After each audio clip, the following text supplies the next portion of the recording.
Alright, so this is going to be a Q&A. Thank you to everyone who posted a question. There's about 40 questions, so I'm going to try to see if I can get to them all. So here we go. When will you finish your corner twisting 4x4? Will you start selling puzzles? So I actually did finish my corner turning 4x4. It was a puzzle which could turn on all 8 corners, and it was a big process. I got it 3D printed, and then I made molds of the pieces so then I could cast them to try to increase consistency, and the puzzle was just a bit of a fail. It ended up not being able to turn, so yeah, it sucks. I was actually thinking about maybe selling them because I know that it was kind of a popular puzzle, the prototype, but yeah, it was a fail. When did you discover you wanted to be a designer or modder?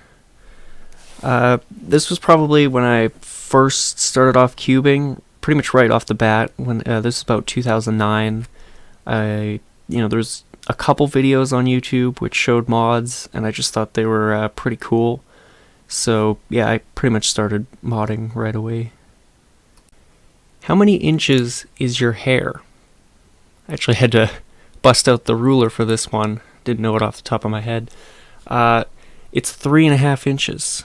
It used to be a lot longer. I used to have hair that was went down to my shoulders, but I had to cut it for work. So yeah. Can you make a 12x12?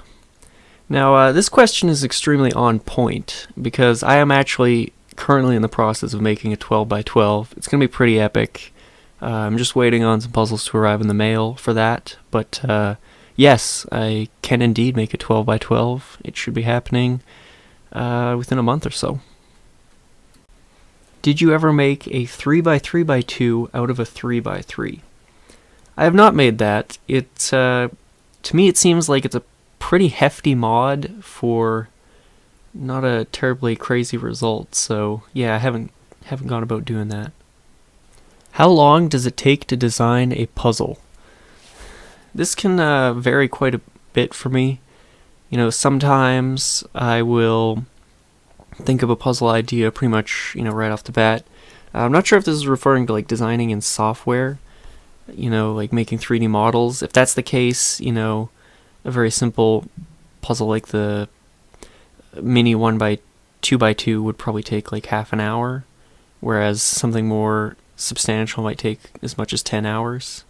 But if you're talking about just designing the mechanism for a puzzle, sometimes it hits me all at once. It takes a split second, boom, I have the design.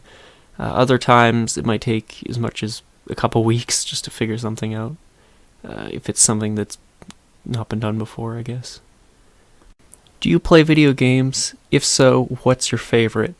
I pretty much do not play video games. I mean, I've probably spent more time trying to make games than actually play them. But yeah, I don't really play video games, so I don't have a favorite. What is your favorite mod/cube that you have created? For this one, I've thought about it, and I'll probably have to go with the 9x9 barrel cube, just because that was really the first major mod that I did. And I remember just being really excited about even just having a 9x9. I remember back when the 9x9 came out, it was a pretty big deal for me, at least. I was very excited. So yeah, I'd probably go with 9x9 barrel cube. What's your favorite color? I don't really have a favorite color. What can you do with just one color, It takes 6 for a 3x3. It takes 12 for a Megaminx. You gotta have them all. Are you interested in making Speedcube designs, or do you just want to stay with mods/different projects? I've actually tried to do a Speedcube. It was a 6x6 Speedcube. I had it 3D printed through Shapeways, and instead of having a internal 7x7, it had an internal 4x4. And I thought that would really help with stability issues. You wouldn't have your 6x6 blow up because it has kind of a very sheltered internal 4x4 core that's not going to be flying apart. So yeah, that was probably my only attempt at making a Speedcube, and it was an epic fail. The puzzle really did not turn very well, but I ended up finding out it could shapeshift, so I guess it wasn't a total loss. Hardest mod? For this one, you know, I've thought about it. I've gone through some pretty crazy mods that were super difficult, but in the end, I think that the hardest mod that I've ever done was making a 13 by 13 out of an 11 by 11. It was actually so difficult that I ended up failing and not being able to finish it. Yeah, that puzzle was just an absolute nightmare. It was so difficult to get any progress, and then in the end, it just it proved too much. Who is your favorite cuber, and why is it Alex Much? I'm not gonna lie, kind of a weird question. Why would you ask something so obvious? Like, you know, obviously. I mean, who else has had Kevin Hayes call them a pro? Like, have you? Has Kevin Hayes called you such a pro? I don't think so. He hasn't called me such a pro. He called Alex such a pro. That's why. He's got an official 1.5 in 2x2. That's good. Alright, and you know what? He is making Edmonton competitions great again. He really is. We have Too Much Cubing 2017. Not Edmonton Limited Winter Summer 20-something. No. Too Much Cubing 2017. That's why. What's going on now with the 22 by 22? Great question, by the way. It's currently chilling in a milk crate. It's actually blown up twice since I made the video about it, so that's 4 total. And you know, one day I was just like, you know, I put it in the milk crate. I went to a competition, showed it off, and left it in the milk crate. Came back, put the milk crate in my closet, and one day someone was just like, "Oh, I want to see the 22 by 20." I'm like, "All right." So I, you know, busted out, and it's just it completely dissolved inside the milk crate, and it just kind of completely became a blob. And yeah, so it kind of spontaneously decomposes. Do you think you'll ever try to beat Kevin Hayes for the most 3x3 solved in one breath? I assume you're referring to underwater solving, because I have solved more cubes in one breath than he had done underwater, but for actually doing it underwater, I think I'm probably too lazy. I would actually have to go out and do it, so it's probably not going to happen. I don't have an access to a pool, but I mean, yeah, probably not. Who, both inside the cubing community and outside, do you most compare yourself to? For inside, I'd have to go with Matt Bonner, just because, you know, he's done some pretty cool puzzles, some pretty crazy 3D printed puzzles. He's got these Yodaminx, or Yodaminx, I guess that's how it's said. I don't know. You know, I got my 22 by 22. They're kind of both. I think that's the Yodaminx is the most pieces in a twisty puzzle. I got the second most. So, you know, in terms of modding, we kind of got that going. He's also a pretty good Speedcuber, you know, and we're pretty evenly matched on 3x3, I think, at least in terms of official solves. So inside the community, I would have to go with Matt. Outside the cubing community, it's really hard to say, because stuff that I do outside the cubing community never really sees the light of day, so you never really hear about it. So for me to have someone to compare myself to, it'd be tough, because I would like never hear of that person. So I kind of can't compare myself to anyone outside the cubing community. Are you going to release the 22 by 22 3D print design, or are you keeping it for yourself? Little known fact, I do have a Thingiverse account, and there I post most of the designs for the puzzles that I have 3D printed and shown on my channel, including a design for a puzzle which I made but didn't show on this channel. So yeah, if you guys want to see any of the designs that I make that are 3D printed, you can check it out on Thingiverse. Is it possible for us as a community to give you puzzles to make a video on? Can't see why not. What is your favorite puzzle? It is my Megaminx, the one in this video. I don't know what brand it is, I can't remember, but it's stickerless and it's really good. Are you planning on making any more large 3D printed cube designs? For that, I'm going to have to go with a pretty solid no. I'm really starting to get tired of making 3D printed puzzles. They're a lot more work than I think people might realize. They require so much prototyping, and especially the big ones are just completely insane. So I kind of want to gravitate a little away from the 3D printed puzzles for now. I kind of want to wait until 3D printers are a hell of a lot better, at least on the consumer end of things. So yeah, no big projects for 3D printing right now. Have you ever been inspired by other modders like Nerd Bubblegum?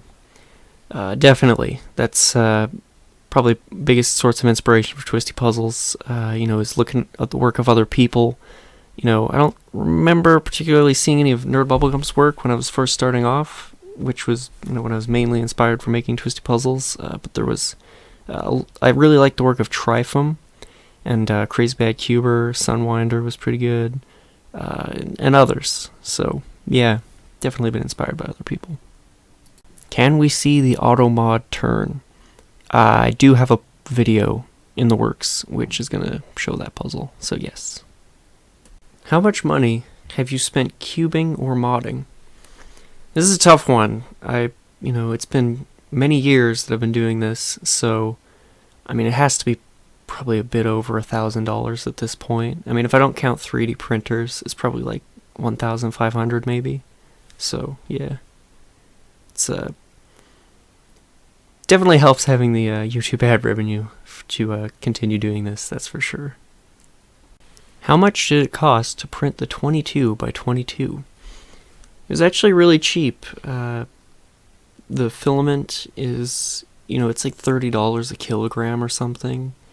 And a kilogram, if you're putting it all towards one project, is quite a bit. So I'd say it probably took around 4 spools, so about 4 kilograms, so it was around $130 to print. Do you have a girlfriend, or are you a single Pringle?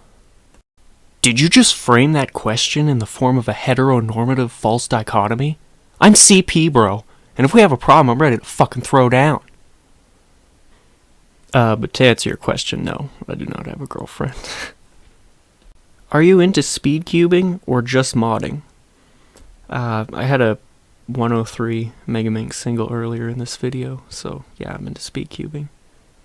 What is the hardest puzzle you currently have? It's probably the Diane Gem Cube 6.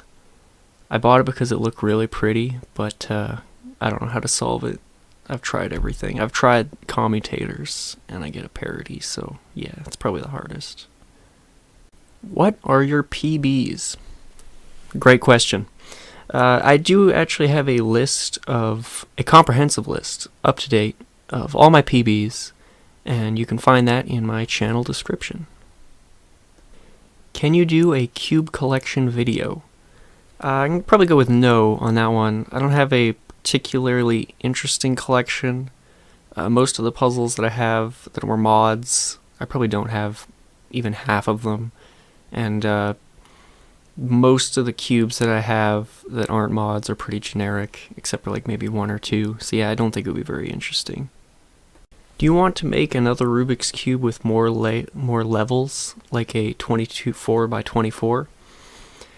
Probably not, just because, it's a crazy amount of work. I already have the record.